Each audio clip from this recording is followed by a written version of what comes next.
Praise lord. దేవాతి దేవునికి వందనాలు. ప్రభు నామమున మీ అందరికీ నా ప్రత్యేకమైన వందనాలు, శుభాలు తెలియజేస్తున్నాను. ఈ దినము కొరకు ఏర్పాటు చేయబడిన దేవుని వాగ్దానము అపోస్తుల కార్యములు 18వ అధ్యాయము 10వ వచనము. నేను నీకు తోడయ్యున్నాను, నీకు హాని చేయుటకు నీ మీదకి ఎవడును రాడు. దేవుని నామానికి మహిమ కలుగునుగాక. ఈ ఉదయకాల సమయంలో సర్వ సృష్టికర్త అయిన నీ తండ్రి నిన్ను ఆశీర్వదించి గొప్ప వాగ్దానాన్ని నీకు అందిస్తూ ఉన్నారు. హల్లెలూయా. ఆయన అంటూ ఉన్నారు, నేను నీకు తోడై ఉన్నాను అని. ఈ ప్రపంచంలో మనకు కావలసిన ఏకైక అండ అది మనల్ని సృష్టించిన యేసుక్రీస్తు అండ. ఈరోజు నీ తండ్రి, నీ దేవుడు, నీ ప్రభు ఇదిగో నీతో మాట్లాడుతూ ఉన్నారో ఆయనే నీకు తోడై ఉన్నారని. అపవాది కూడా కొన్ని సందర్భాల్లో నీ మనసుకి ఎలాంటి ఆలోచన కలిగిస్తాడంటే, ఇంక నీ ప్రార్థనకు ఫలితం లేదు, నీ వయసు అయిపోతుంది, నీ బిడ్డలు దారి తప్పిపోయారు, ఈ బాధల నుంచి నువ్వు బయటకు రాలేవు, ఈ శ్రమ అసలు నీకన్నా చాలా గొప్పది అని ఇలాంటి నీ మనసుకి గాయపరిచే వాటిని అపవాది నీకు కొన్నిసార్లు చెప్తూ ఉంటాడు.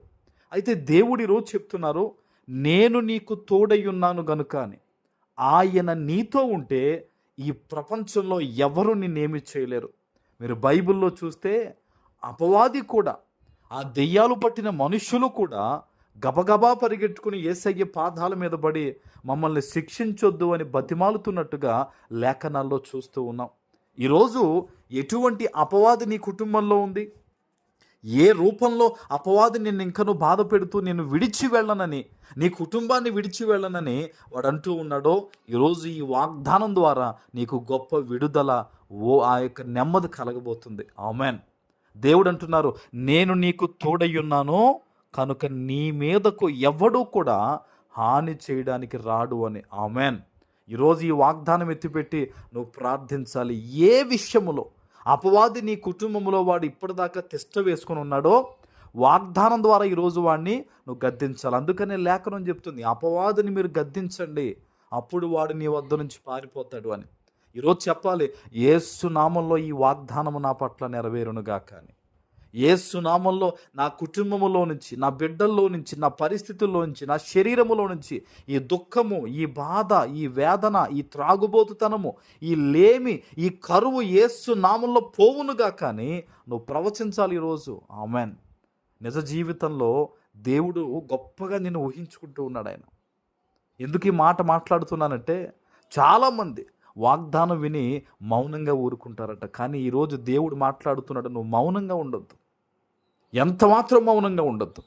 పట్టుదల కలిగి ప్రార్థించి ప్రవచించు, చేతులెత్తి మోకరించి ప్రార్థన చే. దేవా, నేను నిన్నే నమ్ముకున్నాను ప్రభువా, నీవు తప్ప నాకెవరు లేరు నాయన, నీ వాగ్దానం మీద ఆశ కలిగి బతుకుతున్నాను.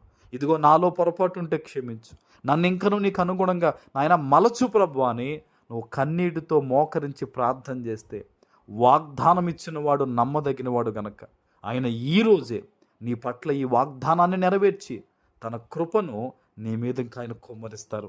ఆమెన్. ప్రార్థన చేసుకుందాం. పరిశుద్ధుడా, ప్రేమ కలిగిన తండ్రి, మీకు వందనాలు.